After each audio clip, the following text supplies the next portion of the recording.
Məşqçilərin doğru bildiyi yanlışlar. Məşqçilər idmançıların inkişafı üçün çalışır. Amma bəzən ziddiyyət təşkil edən yanaşmaları tətbiq edirlər. Bu yanaşmalar ilk baxışdan doğru görünsə də, əslində idmançıların performansına və onların motivasiyasına mənfi təsir göstərir. Gəlin bu yanaşmaları elmi baxımdan təhlil edək. Doğru bilinən yanlış 1. Bütün idmançılara eyni yanaşma.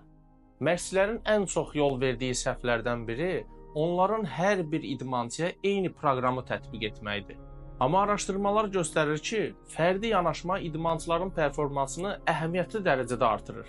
İnsanların genetik quruluşu, metabolizması, bədən tipi və psixoloji reaksiyaları fərqlidir. Tədqiqatlara görə fərdi yanaşma nəticələrdə 30%-ə qədər yüksək irəliləyiş təmin edir. Bu gün idmanda tez-tez qarşılaşdığımız ən böyük problemlərdən biri budur. Tez nəticə əldə etmək üçün baza hazırlığının düzgün aparılmaması. Bəzən nəticə təzyiqi ilə idmançılar kifayət qədər dözümlülük, güc və texniki baza qazanmadan ağır yükləmələrə və yarışlara məcbur edilir. Bu həm zədələrə, həm də uzun müddətli uğursuzluğa səbəb olur.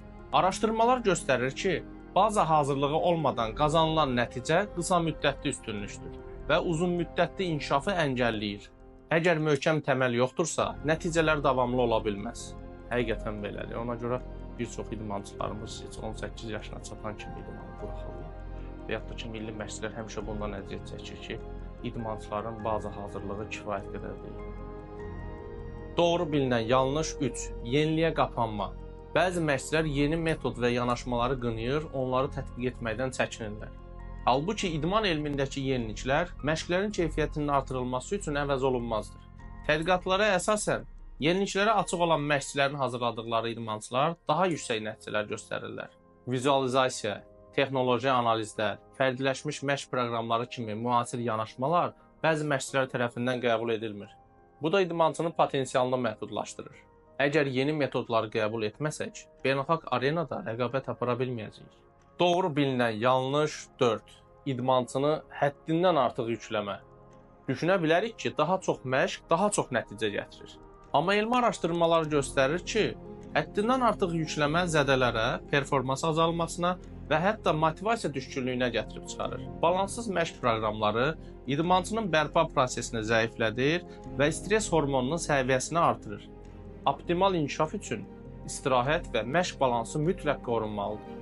Doğru bilinən yanlış 5. Məğlubiyyəti cəzalandırmaq. Məğlubiyyətdən sonra idmançıları sərt tənqid etmək və ya cəzalandırmaq psixoloji baxımdan zərərli təsir yaradır.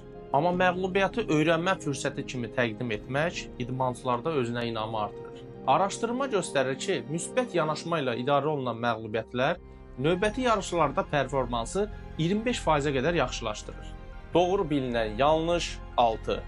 Fizioloji hazırlığı psixoloji hazırlıqdan üstün tutmaq. Fiziki hazırlıq vacibdir, amma psixoloji hazırlıq da eyni dərəcədə önəmlidir. Araşdırmalara əsasən yüksək səviyyəli idmançılar qələbələrini təkcə fiziki hazırlıqlarına görə deyil, eyni zamanda zehni hazırlıqlarına da borcludurlar. Vizualizasiya, meditasiya və stres idarə etmə texnikaları idmançıların performansını 20%-dən çox artırır. Məşqçilikdə doğru bilinən bu yanlışlar idmançıların uğurlarına əngəl ola bilər. Nə etməli?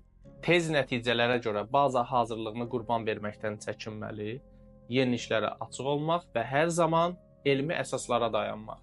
Əziz məşqçilər, gəlin idmançılarımızın uzun müddətli inkişafı üçün doğru addımlar ataq.